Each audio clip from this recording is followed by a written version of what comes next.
let me show you how to update the Roblox app on your iPhone or Android. Now, if you're getting something that looks like this, update required, or you just want it to update to get the latest features, I'll show you how to do it. But first, hit the subscribe button down below.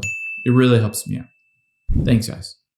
Now, the first thing we need to do is, if you have Roblox already open, we need to completely close out of it. So let's close out of the Roblox app here. And your first option is just to go to the App Store or Google Play Store.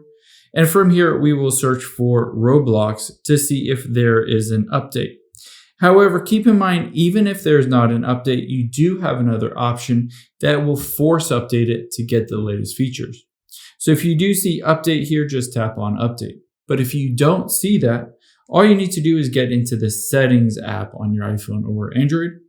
We're going to go to the iPhone storage if you're on an iPhone, or if you're on an Android, just navigate to the Roblox app in the settings and clear the cache and storage.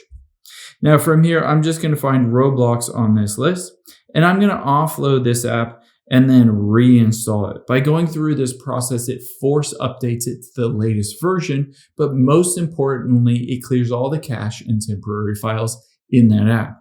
After it's offloaded and reinstalled, we can just open it back up and you'll be good to go with the latest version. I hope this helps. If it did, hit the like button down below and leave a comment if you have any questions. Thanks, guys.